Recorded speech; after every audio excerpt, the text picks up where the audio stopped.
இந்த கதைகளை த hair and the tortoise, இந்த கதையில ஈசாபினுடைய கதை தான். ஈசாப் ஒரு அடிமையாக இருந்தார். அந்த காலத்தில் அந்த அடிமை முறை இருந்தது இல்லையா. ஈசாப் ஒரு ஸ்லேவ். அடிமையாக இருந்த ஈசாப் இந்த கதைகள்லாம் சொல்லிட்டு இருந்தாரு. அவர் இருந்த அந்த கிராமத்திலிருந்து எல்லாரும் கிளம்பி இன்னொரு ஊருக்கு மைக்ரேட் பண்ணாங்க. மைக்ரேட் பண்ணும்போது எல்லாருடைய பொருட்களையும் யார் தூக்கிக்கணும்? அடிமைகள் தான் தூக்கி சுமந்துக்கிட்டு வரணும். அப்ப அடிமைகள்கிட்ட நீ என்ன சுமக்கிற, நீ என்ன சுமக்கிற, எல்லாரும் ஒவ்வொன்னு கேட்டாங்க. ஈசாப் நான் சாப்பாட்டு பைய நான் சுமக்கிறேன். எல்லாரும் ஈசாப்பை பார்த்து சிரிச்சாங்க. அறிவு இருக்கா? இருக்கிறதுலயே வெயிட் அதாயா. நம்ம மக்கள் சாப்பிட்றதுக்கு தானே கிளம்பி போறாங்க. எப்போ புளிசோறு, அவங்க என்ன சோறு தின்னாங்களோ நமக்கு தெரியாது. அந்த ஊர்ல என்ன இருந்ததோ எல்லாம் பேக் பண்ணி வெயிட்னா வெயிட். அவர் அதை தான் சூஸ் பண்ணார். மற்ற அடிமைகளை சிரிச்சாங்க. அறிவு இருக்கா? லைட்டா எதை தூக்கிட்டு வருவியா, துணி பைய ஏதோ அந்த மாதிரி தூக்கிட்டு வருவியா, நீ சாப்பாட்டு பைய தூக்கிட்டு வரேன்றிய, இருக்கிறதுலே அதுதான் வெயிட். ஈசாப் சொன்னார் இதுதான் எனக்கு வேண்டும். அந்த ஹெவியான சாப்பாட்டு பைய தூக்க முடியாம தூக்கிட்டு ஈசாப் நடந்து வந்தார். முதல் மதியம் சாப்பிட்டாங்க. அப்ப இரவு சாப்பிட்டாங்க. அடுத்த நாள் காலை சாப்பிட்டாங்க. சாப்பிட சாப்பிட அவரோட வெயிட் குறைஞ்சிட்டே வந்தது. மற்றவர்கள் வைத்திருக்கிற பையனுடைய வெயிட் ஏறிக்கிட்டே போச்சு. ஏன்? நம்ம ஒரு துணியை மாத்துறோம்னா திரும்ப போகும்போது மடிச்சு வைக்க மாட்டோம். ஊருக்கு போகும்போது துணியெல்லாம் மடிச்சிருக்கோம், திரும்பி வரும்போது கந்தர கோலமா வரும். அப்ப வெயிட் ஜாஸ்தி ஆகும். மற்றவர்கள் யாரினுடைய சுமையின் எடையும் குறையவே இல்லை. ஈசாப் தூக்கி சுமந்த பையனுடைய எடை குறைந்து குறைந்து குறைந்து கடைசி ஸ்டேஜில் அவருக்கு வெயிட்டே இல்லை. கையை வீசிட்டு நடந்து வந்தார். அப்போ சின்ன பாடம் தான். ஆனா வாழ்க்கையினுடைய ஏர்லி ஸ்டேஜில் நீங்கள் அதிக சுமைகளை சுமக்கிற போது போக போக கையை வீசிட்டு நடக்க முடியும். If you choose to be happy and lazy now, வாழ்க்கை போக போக மிகப்பெரிய சுமைகளை நீங்கள் சுமக்க வேண்டியிருக்கும்.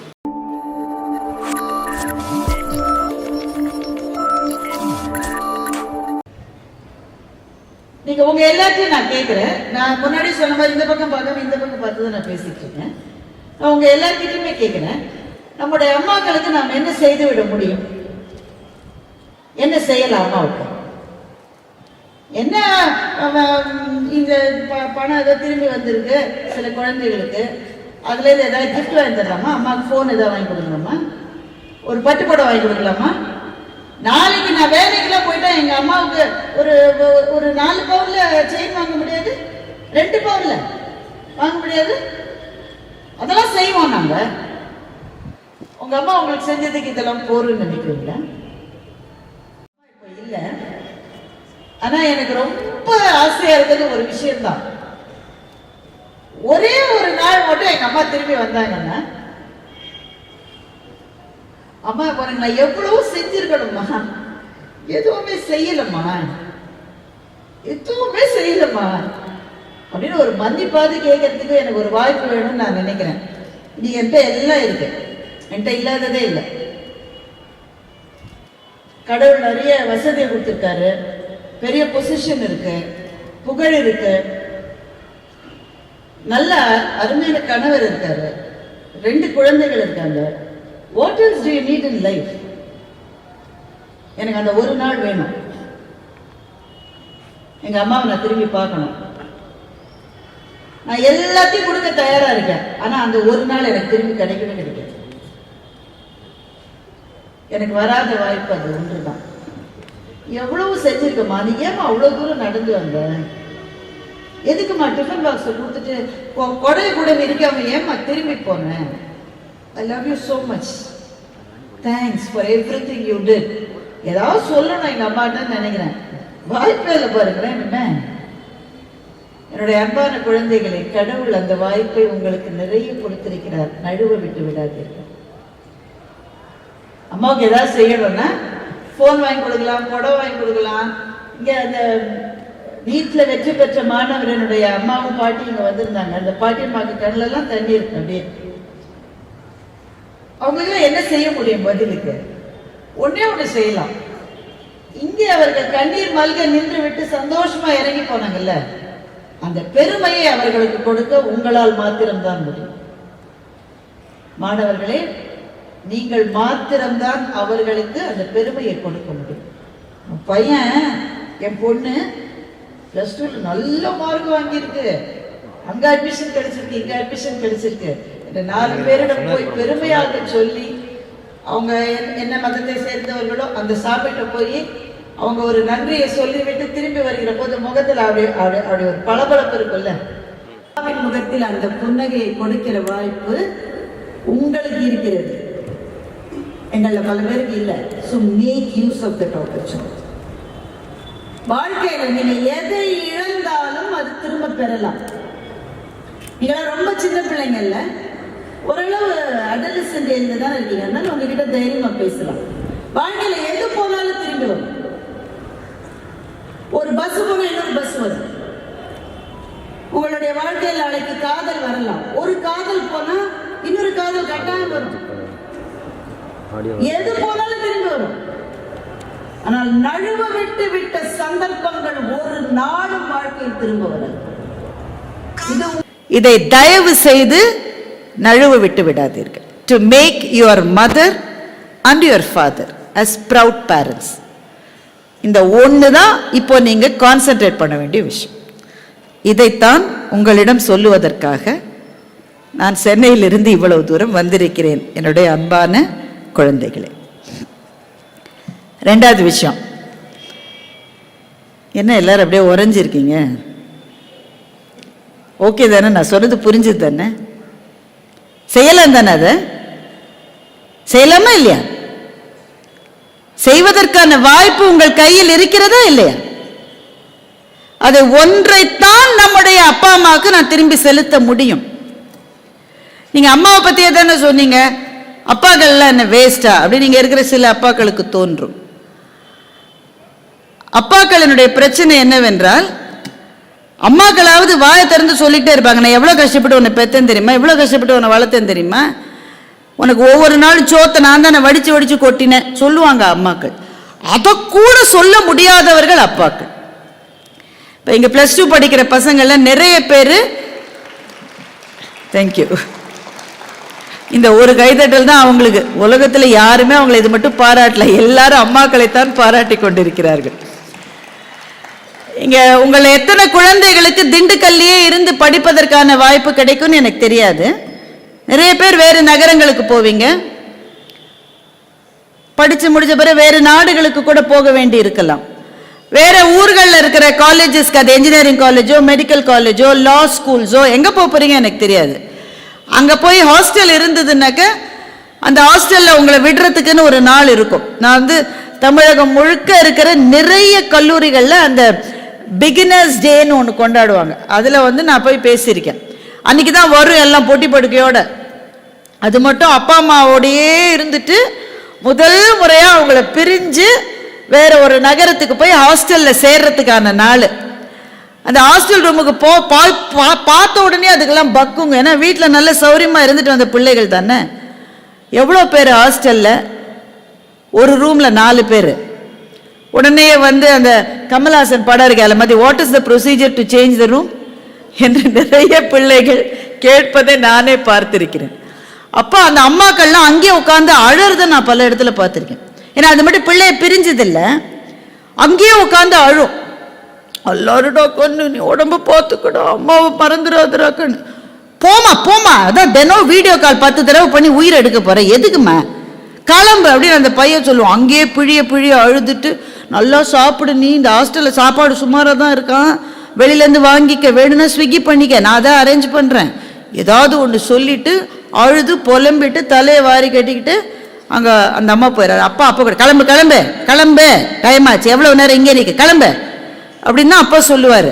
அப்போ நம்ம கூட தோணும், இந்த அம்மா இவ்வளோ அழுது, இந்த ஆள் அழவே மாட்டேங்கிறாருல, சும்மாவே இருக்காரு, மனுஷ கண்ணில் ஒரு சொட்டு தண்ணீர் வரல, எல்லாம் பண்ணிடுவாரு. காரில் அந்த அம்மாவை திணிப்பார், ஏன்னா அது ஏறாது. அந்த அம்மாவை திணிச்சு, போம்மா ஏறுமா டைம் ஆச்சுமா அப்படின்ட்டு அவர் ஏறதுக்கு முன்னாடி ஒரு தடவை திரும்பி பார்ப்பார் அந்த பிள்ளைய.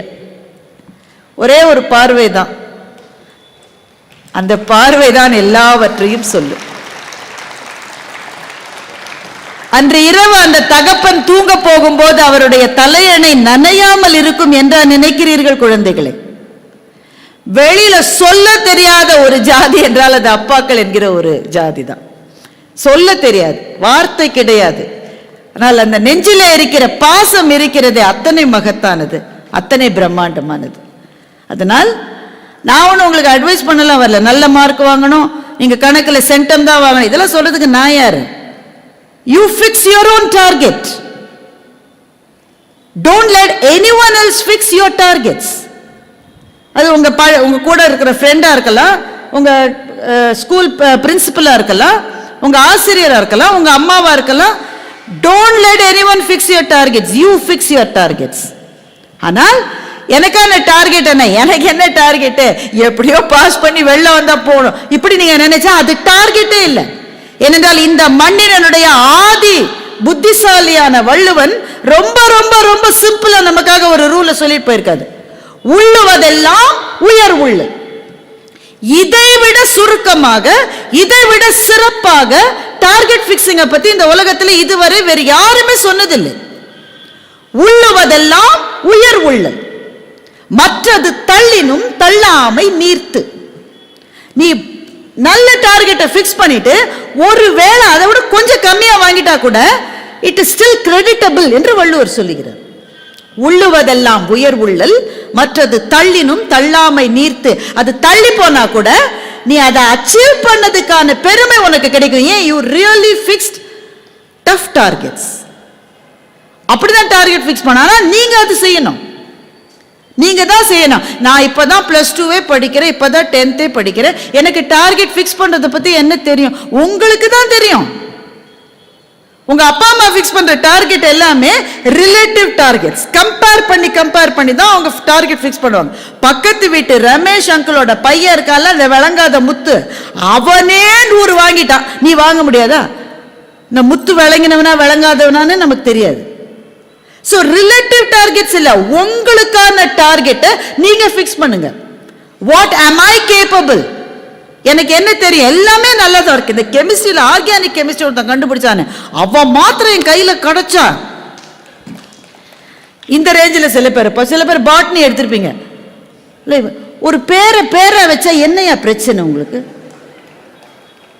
அது என்ன ஹைபிஸ்கஸ் ரோசா சென்சிஸ்? எதுக்கு ஒரு பேரை வச்சா என்ன குறைஞ்சு போயிருவீங்களா? கடுப்பா இருக்கும் நமக்கு. அதுவும் இந்த கால்குலஸ் வர மட்டும் வாழ்க்கை ரொம்ப நல்லா இருக்கும் நமக்கெல்லாம். என்னைக்கு கால்குலஸை நடத்த ஆரம்பிச்சாங்களோ, அந்த டிஃபரன்சியேஷனுக்கும் இன்டகிரேஷனுக்கும் பாவம் கணித ஆசிரியர்கள் இதை நமக்கு புரிய வைக்கிறதுக்கு அவங்க எவ்வளவு கஷ்டப்பட வேண்டியிருக்கும். முதல்ல ட்ரிக்னோமெட்ரி எதுக்காக நமக்கு பித்தாகரஸ் தியரத்துல இருந்து இன்னும் நம்ம ஏறி வரல. அதுக்குள்ள ஒரு உயரமான கட்டடத்தின் மேலே நீ நின்று கொண்டிருந்தால் என்ன செய்வா? கீழே குதிப்பேன். என்ன செய்யறது வேற?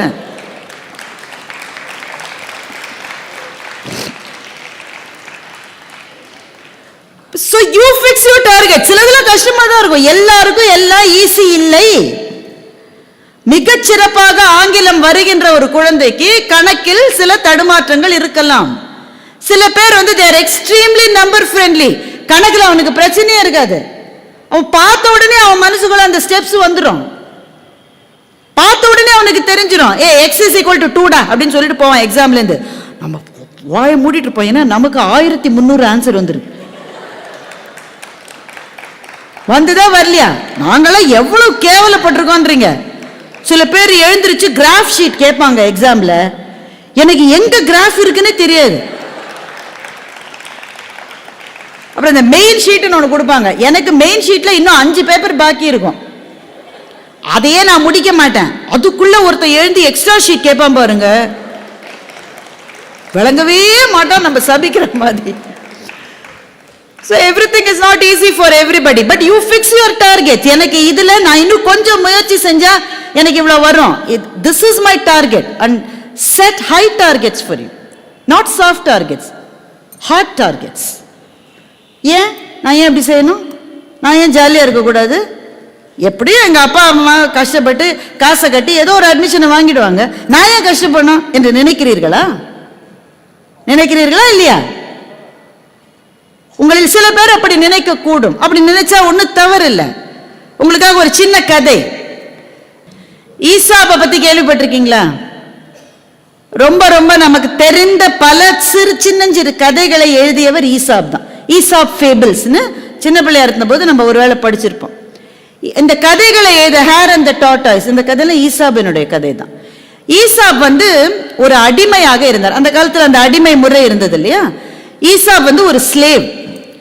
அடிமையாக இருந்த ஈசாப் வந்து இந்த கதைகள்லாம் சொல்லிட்டு இருந்தாரு. அவர் இருந்த அந்த கிராமத்திலிருந்து எல்லாரும் கிளம்பி இன்னொரு ஊருக்கு மைக்ரேட் பண்ணாங்க. மைக்ரேட் பண்ணும்போது எல்லாருடைய பொருட்களையும் யார் தூக்கிக்கணும்? அடிமைகள் தான் தூக்கி சுமந்துக்கிட்டு வரணும். அப்ப அடிமைகள்கிட்ட நீ என்ன சுமக்கிற, நீ என்ன சுமக்கிற, எல்லாரும் ஒவ்வொன்னு கேட்டாங்க. ஈசாப் வந்து நான் சாப்பாட்டு பைய நான் சுமக்கிறேன். எல்லாரும் ஈசாப்பை பார்த்து சிரிச்சாங்க. அறிவு இருக்கா? இருக்கிறதுலயே வெயிட் அதாயா. நம்ம மக்கள் சாப்பிட்றதுக்கு தானே கிளம்பி போறாங்க. எப்போ புளிசோறு, அவங்க என்ன சோறு தின்னாங்களோ நமக்கு தெரியாது.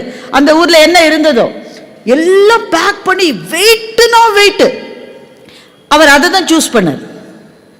மற்ற அடிமைகளை சிரிச்சாங்க. அறிவு இருக்கா? லைட்டா எதாவது தூக்கிட்டு வருவியா, துணி பையே ஏதாவது அந்த மாதிரி தூக்கிட்டு வருவியா, நீ சாப்பாட்டு பைய தூக்கிட்டு வரேன்றிய, இருக்கிறதுலே அதுதான் வெயிட். ஈசாப் சொன்னார் இதுதான் எனக்கு வேண்டும். அந்த ஹெவியான சாப்பாட்டு பைய தூக்க முடியாம தூக்கிட்டு ஈசாப் நடந்து வந்தார். முதல் மதியம் வந்தது, சாப்பிட்டாங்க. அப்ப இரவு வந்தது, சாப்பிட்டாங்க. அடுத்த நாள் காலை வந்தது, சாப்பிட்டாங்க. சாப்பிட சாப்பிட அவரோட வெயிட் குறைஞ்சிட்டே வந்தது. மற்றவர்கள் வைத்திருக்கிற பையனுடைய வெயிட் ஏறிக்கிட்டே போச்சு. ஏன்? நம்ம ஒரு துணியை மாத்துறோம்னா திரும்ப போகும்போது மடிச்சு வைக்க மாட்டோம். ஊருக்கு போகும்போது துணியெல்லாம் மடிச்சிருக்கோம், திரும்பி வரும்போது கந்தர கோலமா வரும். அப்ப வெயிட் ஜாஸ்தி ஆகும். மற்றவர்கள் யாரினுடைய சுமையின் எடையும் குறையவே இல்லை. ஈசாப் தூக்கி சுமந்த பையனுடைய எடை குறைந்து குறைந்து குறைந்து கடைசி ஸ்டேஜில் அவருக்கு வெயிட்டே இல்லை. கையை வீசிட்டு நடந்து வந்தார். அப்போ சின்ன பாடம் தான். ஆனா வாழ்க்கையினுடைய ஏர்லி ஸ்டேஜ்ல நீங்கள் அதிக சுமைகளை சுமக்கிற போது போக போக கையை வீசிட்டு நடக்க முடியும். If you choose to be happy and lazy now, வாழ்க்கை போக போக மிகப்பெரிய சுமைகளை நீங்கள் சுமக்க வேண்டி இருக்கும். அவ்வளவுதான் விஷயம். சோ உங்ககிட்ட முக்கியமா இன்னும் ஒரே ஒரு விஷயத்தை சொல்லிட்டு பெற்றோர்களுக்கு சொல்ல வேண்டிய ஒண்ணு இருக்கு. அதோட நான் முடிச்சுக்கலாம்னு நினைக்கிறேன். நான் தான் முதல்ல சொல்லிட்டேன், ஜாலியா பேசவும் என்னால முடியும். ஆனா அதுக்காக நான் இங்க வரல, அதுக்காக மாத்திரம் நான் இங்க வரல. இந்த வயசுல நிறைய டிஸ்ட்ராக்ஷன்ஸ் உங்களுக்கு வரும், நிறைய டிஸ்ட்ராக்ட். நான் முதல்ல என்னை பத்தி சொன்னேன். எங்க வீட்டுல எங்க அப்பா டிவி கூட வாங்கி தரல எங்களுக்கு. ஒளியும் ஒளியும் பார்க்கறதுக்கு பக்கத்து வீட்டுக்கு போய் வாசல்ல நின்று பார்த்த தலைமுறை நாங்கள்லாம். ஒளியும் ஒளியும் என்பது சினிமாவில் இருக்கிற பாட்டெல்லாம் எடுத்து வெள்ளிக்கிழமை வெள்ளிக்கிழமை ஒரு 8 பாட்டு போடுவாங்க. அதுல எங்களுக்கு பிடித்த கதாநாயகர்கள் வர வேண்டுமே என்று தவம் கிடந்த தலைமுறையினுடைய கடைசி செட்டு நாங்கள்லாம். இப்ப நீங்க யார பார்க்கணும்னாலும் இது இருந்தா போறோம். துணிவுல அந்த பாட்டு பார்க்கணுமா, வாரிசுல இந்த பாட்டு பார்க்கணுமா, இதோ இருக்கு. இதெல்லாம் பார்த்தா பரவாயில்ல. பார்க்க கூடாதவையும் இதுல உங்களால பார்க்க முடியும். எதை உங்கள் வயதில் இல்லை, எந்த வயதிலும் யாரும் எதையெல்லாம் பார்க்க கூடாதோ அதையெல்லாம் இது உங்களால பார்க்க முடியும். அதனால உங்க கையிலேருந்து இதை பறிச்சு போனை தொட்டு நான் கொன்றுவேன் அப்படின்னு கொரோனாவுக்கு முந்தின மட்டும் நாங்களும் சொல்லிட்டு இருந்தோமா இல்லையாம? போனை தொட்டியோ கொன்றுவேன். அப்புறம் கொரோனா வந்தது. நாங்களே தம்பி தயவு செய்து இந்த போனை எடுத்துக்கொள்கிறாயா? காலம் எங்களினுடைய பாதைகளை மாற்றி விட்டது. எங்களுக்கு வேற வழி இல்லை. என்னுடைய டாக்டர் வந்து +2 படிக்கிற போது கொரோனாக்கு முன்னாடி அந்த ஸ்கூலுக்கு போற போதெல்லாம் பிரின்சிபல் ரூம் வாசல்ல 4 பேரண்ட்ஸ் உட்கார்ந்து இருப்பாங்க. 4 பேருக்கு சேர் கூட அங்க சரியா போட்டிருக்க மாட்டாங்க. 2 பேர் நிப்பாங்க, 2 பேர் உட்கார்ந்து இருப்பாங்க. எல்லாரும் தலையை குறிஞ்சிக்கிட்டே இருப்பாங்க. ஒருத்தர் வந்து பெரிய டாக்டரா இருப்பாரு, ஒருத்தர் பெரிய கம்பெனில CFO-வா இருப்பாரு, ஒரு அம்மா வந்து சென்ட்ரல் கவர்மெண்ட்ல பெரிய ஆபீசரா இருக்கு. எல்லாம் பெரிய பெரிய பதவி, எல்லாம் தலையை குறிஞ்சு போட்டு உட்காந்துருக்கும். எதுக்குமா உட்காந்துருக்கீங்க? இல்ல பிரின்சிபல் வர சொன்னாங்க. பிரின்சிபல் வர சொல்லவில்லை, ஒண்ணு இல்ல. பையனுடைய பேக்ல போன் இருக்கு, பிடிச்சு வச்சிருக்காங்க. Ask your parents to meet me. இவங்களை பார்க்கறதுக்கு பல பேர் இவங்க அலுவலகத்துல காத்திருக்காங்க. இந்த டாக்டருக்காக 1000 பேஷண்ட் காத்துட்டு இருக்காங்க. அவர் பிரின்சிபல் ரூம் வாசல்ல உட்கார்ந்து இருக்காரு. தவம் இயற்றுகிற முனிவர் மாதிரியே உட்கார்ந்துருப்பார். அந்த பையன் அப்பவும் அந்த பையன் இருக்கானே, எந்த பையன் போனை எடுத்துட்டு வந்து அப்பாவை இங்க வர வச்சிருக்கானே, அந்த பையன் அப்பவும் தன் பக்கத்துல இருந்த பொண்ணை பார்த்து, can I get your number please? உங்க அப்பாவை பாருடா உங்க அப்பாவை. அவருக்கு இதெல்லாம் பழக்கம்ன்றோம். இப்போ இப்படி இருந்து சொல்லி கொண்டிருந்த நாங்களே வேற வழி இல்லாம உங்களுக்கு போனை வாங்கி கொடுத்த வேற வழி இல்லை. இப்ப நீங்க எதெல்லாம் பாக்குறீங்க என்பதை நாங்க கண்ட்ரோல் பண்ண முடியுமா? நான் நேர்மையா கேட்கிறேன். நாங்க எப்படி கண்ட்ரோல் பண்ண முடியும்? நீங்க என்ன சின்ன பிள்ளைகளா? சின்ன பிள்ளைகளையே இன்னைக்கு போனை காமிச்சுதான் சோறு விட்டுது அம்மா எல்லாம். சின்ன பிள்ளைங்க இருக்கிற அம்மாக்கள்லாம் இங்க இருக்கீங்களான்னு தெரியல. இந்த 1 வயசு 2 வயசு பிள்ளைகள கோகோ மெல்லன்னு ஒண்ணு இருக்கு, அதை போட்டது சோறு தின்னுது எல்லாம். அவன் கையிலேயே போனை கொடுத்து அது பண்ற சேட்டை தாங்க முடியல. நீ இதையே பாரு, சோத்த மாத்திரம் தின்னு போனையே கொடுத்துடுறாங்க. 1 வயசு குழந்தை ராத்திரி 2 மணிக்கு ட்ரெயின்ல போனை ஸ்வைப் பண்ணிக்கிட்டே இருக்கு. இந்த நாங்கள் வைத்திருந்த இலக்குகளை மாறிவிட்ட ஒரு தலைமுறை. அப்ப உங்களுக்கு நிறைய டிஸ்ட்ராக்ஷன்ஸ் இருக்கும்.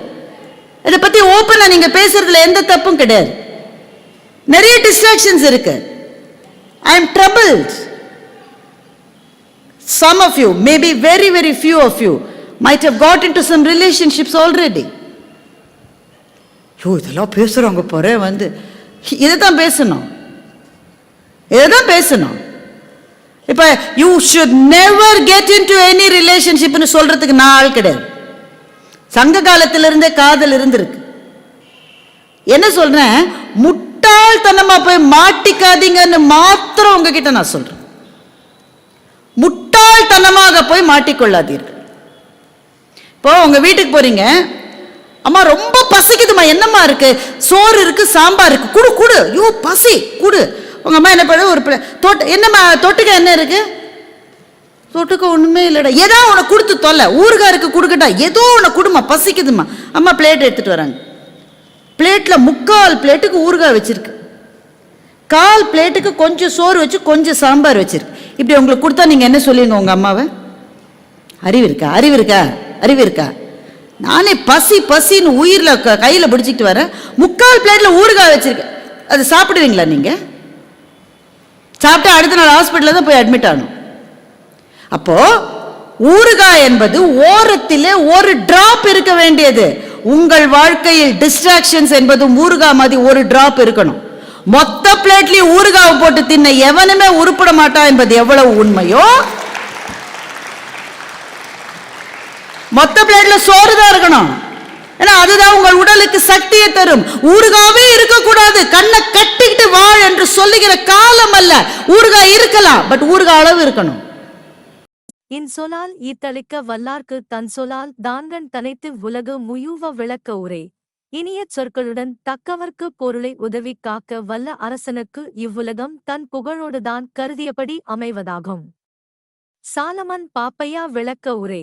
இனிய சொல்லுடன் பிறர்க்கு கொடுக்கவும் அவர்களை காக்கவும் ஆற்றல் பெற்ற அரசிற்கு அது எண்ணிய எல்லாவற்றையும் இவ்வுலகம் தரும். கலைஞர் விளக்க உரை. வாக்கில் இனிமையும் பிறர்க்கு வழங்கிக் காத்திடும் தன்மையும் கொண்டவர்க்கு இவ்வையகமே வசப்படும். இன்சொலால் ஈத்தளிக்க வல்லார்க்கு தன்சொலால் தான்கண் தனைத்து உலகு முயூவ விளக்க உரை. இனிய சொற்களுடன் தக்கவர்க்கு பொருளை உதவி காக்க வல்ல அரசனுக்கு இவ்வுலகம் தன் புகழோடுதான் கருதியபடி அமைவதாகும். சாலமன் பாப்பையா விளக்க உரை. இனிய சொல்லுடன் பிறர்க்கு கொடுக்கவும் அவர்களை காக்கவும் ஆற்றல் பெற்ற அரசிற்கு அது எண்ணிய எல்லாவற்றையும் இவ்வுலகம் தரும். கலைஞர் விளக்க உரை. வாக்கில் இனிமையும் பிறர்க்கு வழங்கிக் காத்திடும் தன்மையும் கொண்டவர்க்கு இவ்வையகமே வசப்படும். இன்சொலால் ஈத்தளிக்க வல்லார்க்கு தன்சொலால் தான்கண் தனைத்து உலகு முயூவ விளக்க உரை. இனிய சொற்களுடன் தக்கவர்க்கு பொருளை உதவி காக்க வல்ல அரசனுக்கு இவ்வுலகம் தன் புகழோடுதான் கருதியபடி அமைவதாகும். சாலமன் பாப்பையா விளக்க உரை. இனிய சொல்லுடன் பிறர்க்கு கொடுக்கவும் அவர்களை காக்கவும் ஆற்றல் பெற்ற அரசிற்கு அது எண்ணிய எல்லாவற்றையும் இவ்வுலகம் தரும். கலைஞர் விளக்க உரை. வாக்கில் இனிமையும் பிறர்க்கு வழங்கிக் காத்திடும் தன்மையும் கொண்டவர்க்கு இவ்வையகமே வசப்படும். இன்சொலால் ஈத்தளிக்க வல்லார்க்கு தன்சொலால் தான்கண் தனைத்து உலகு முயூவ விளக்க உரை. இனிய சொற்களுடன் தக்கவர்க்கு பொருளை உதவி காக்க வல்ல அரசனுக்கு இவ்வுலகம் தன் புகழோடுதான் கருதியபடி அமைவதாகும். சாலமன் பாப்பையா விளக்க உரை. இனிய சொல்லுடன் பிறர்க்கு கொடுக்கவும் அவர்களை காக்கவும் ஆற்றல் பெற்ற அரசிற்கு அது எண்ணிய எல்லாவற்றையும் இவ்வுலகம் தரும். கலைஞர் விளக்க உரை. வாக்கில் இனிமையும் பிறர்க்கு வழங்கிக் காத்திடும் தன்மையும் கொண்டவர்க்கு இவ்வையகமே வசப்படும். இன்சொலால் ஈத்தளிக்க வல்லார்க்கு தன்சொலால் தான்கண் தனைத்து உலகு முயூவ விளக்க உரை. இனிய சொற்களுடன் தக்கவர்க்கு பொருளை உதவிக் காக்க வல்ல அரசனுக்கு இவ்வுலகம் தன் புகழோடுதான் கருதியபடி அமைவதாகும். சாலமன் பாப்பையா விளக்க உரை. இனிய சொல்லுடன் பிறர்க்கு கொடுக்கவும் அவர்களைக் காக்கவும் ஆற்றல் பெற்ற அரசிற்கு அது எண்ணிய எல்லாவற்றையும் இவ்வுலகம் தரும். கலைஞர் விளக்க உரை. வாக்கில் இனிமையும் பிறர்க்கு வழங்கிக் காத்திடும் தன்மையும் கொண்டவர்க்கு இவ்வையகமே வசப்படும். இன்சொலால் ஈத்தளிக்க வல்லார்க்கு தன்சொலால் தான்கண் தனைத்து உலகு முயூவ விளக்க உரை. இனிய சொற்களுடன் தக்கவர்க்கு பொருளை உதவிக் காக்க வல்ல அரசனுக்கு இவ்வுலகம் தன் புகழோடுதான் கருதியபடி அமைவதாகும். சாலமன் பாப்பையா விளக்க உரை.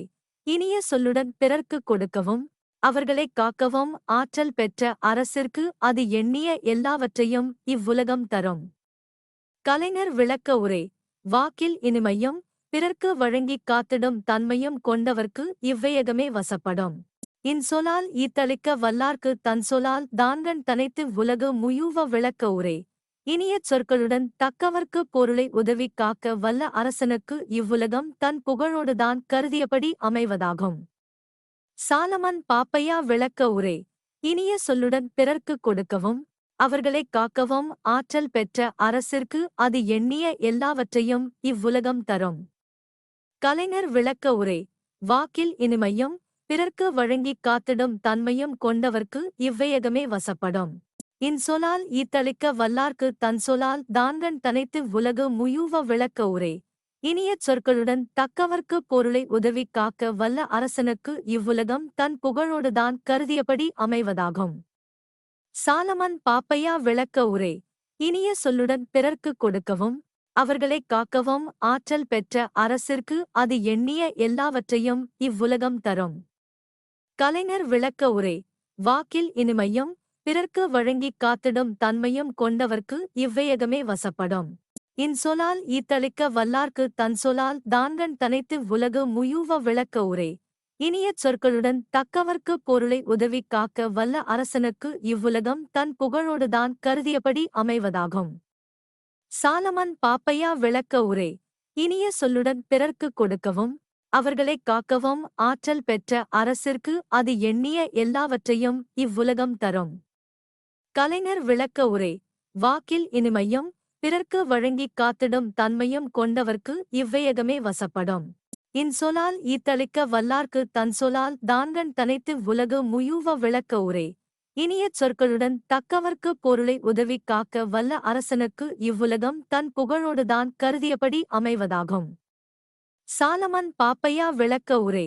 இனிய சொல்லுடன் பிறர்க்கு கொடுக்கவும் அவர்களைக் காக்கவும் ஆற்றல் பெற்ற அரசிற்கு அது எண்ணிய எல்லாவற்றையும் இவ்வுலகம் தரும். கலைஞர் விளக்க உரை. வாக்கில் இனிமையும் பிறர்க்கு வழங்கிக் காத்திடும் தன்மையும் கொண்டவர்க்கு இவ்வையகமே வசப்படும்.